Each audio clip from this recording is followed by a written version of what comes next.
তো আজকে এগুলা সিদ্ধ করব, সিদ্ধ করে আপনার ভাবি কী রান্না করতেছে, হয়তোবা রুটি। তো রুটি দিয়ে এবং আরও একটু শাকসবজি দিয়ে এবং তার সঙ্গে এই যে ডিম সিদ্ধ। তো সকালবেলায় ডিম সিদ্ধটা খাইলে আপনার বাচ্চা কাচ্চাও কিন্তু দেখবেন যে একটু পুষ্টি পেলো অন্যান্য ডিমের বদলে। তো এই ডিমটা আপনারা কন্টিনিউ করবেন সকালবেলায়, চেষ্টা করবেন অন্তত 4-5টা করে হইলেও নিজে খাওয়ার এবং পরিবারের সব ফ্যামিলি মানে পরিবারের সবাইকে খাওয়ানোর। তো চলেন, তো আজকে এই ডিমগুলি সিদ্ধ করব, সিদ্ধ করে তারপরে আজকে সকালবেলা এটা দিয়ে ইনশাল্লাহ নাস্তা করব। এগুলো হচ্ছে আগের ডিম। এখন নতুন যে ডিমগুলো পারছে এগুলো সিদ্ধ করবো না, এগুলো যে পুরাতন যে ডিমগুলো আছে মানে গত 2 দিন আগের যেগুলো পারছে, তো সেগুলো আজকে সিদ্ধ করব।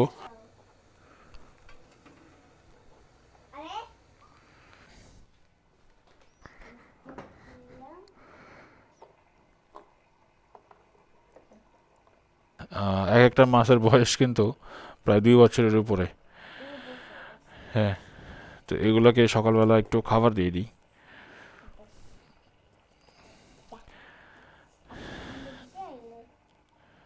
ব্যাস, আর একটু পাখিদের সঙ্গে এদেরও যত্ন নেই, মানে এদেরকে খাবার দিতে দিতে এরাও একদম কাছাকাছি চলে আসে।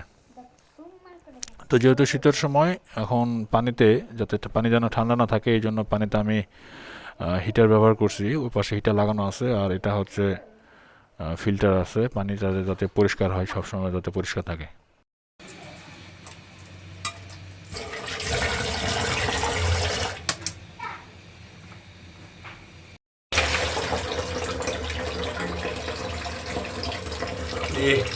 মাঝখানে মুরগির ডিম দুটা আর হচ্ছে চতুর্থ পাশে কোয়েল পাখির ডিম, দেখতে ভালোই লাগে।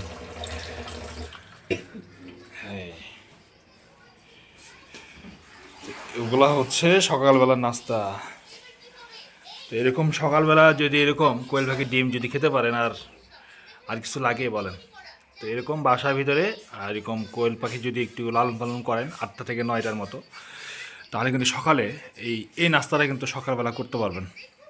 এটা কিন্তু যেমন আপনার ফ্যামিলির যেমন পুষ্টি চাহিদা পূরণ হচ্ছে, তেমন কিন্তু আপনার দৈনন্দিন একটা খাদ্যাভ্যাস কিন্তু চেঞ্জ হয়ে যাচ্ছে, কিন্তু পরিবর্তন আসতেছে খাদ্যাভ্যাসে।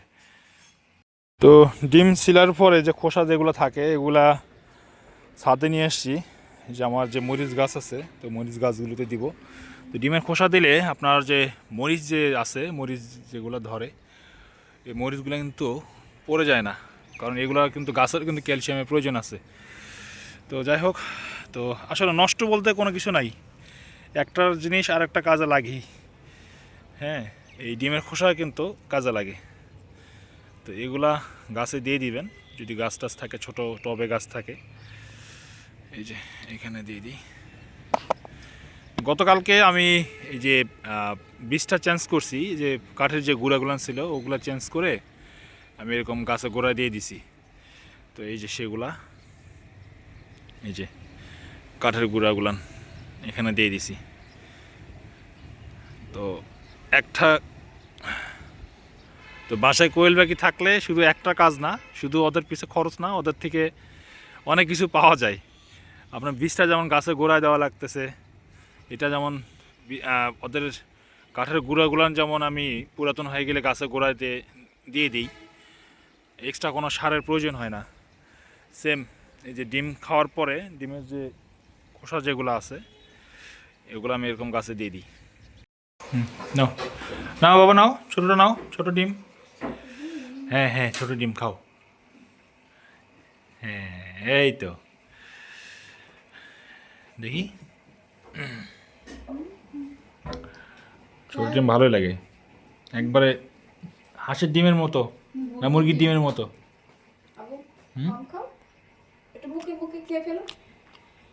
সম্পূর্ণটা খেয়ে বলো।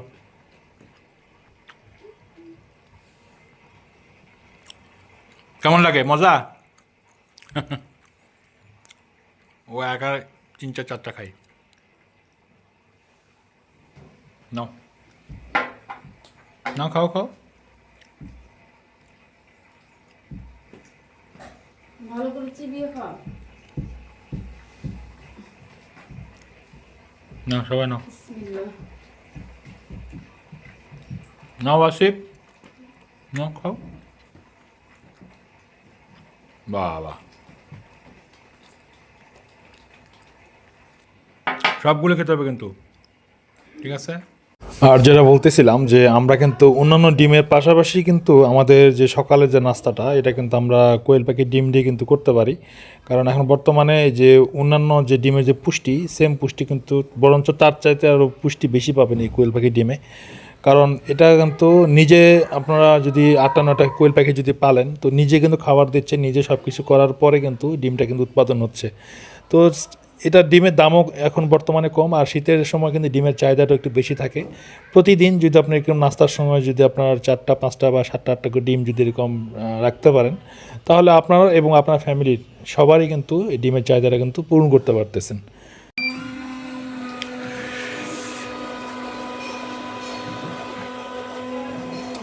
ব্যাস,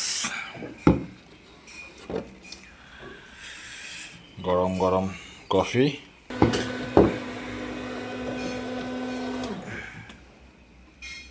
ব্যাস, 2টা কফি।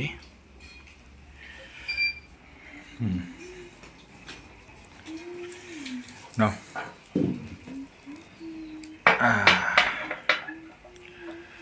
শীতের সময় গরম কফি। তোমার খাওয়া হয়েছে? আচ্ছা ঠিক আছে, কালকে আবার খাবা, ঠিক আছে। এটা খাও, এটা খাও, এই যে ব্রেডটা খেয়ে ওটা নাও। ব্রেড, ব্রেড কিন্তু ওই যে রয়ে গেছে তো, ওই যে ব্রেড। আর খাবা না? ঠিক আছে। তো আজকে কফি দিয়ে আজকে এই ভিডিওটা এখানে শেষ। তো ভিডিওটা ভালো লাগলে সবাই লাইক করবেন এবং সাবস্ক্রাইব করবেন। আসসালামু আলাইকুম।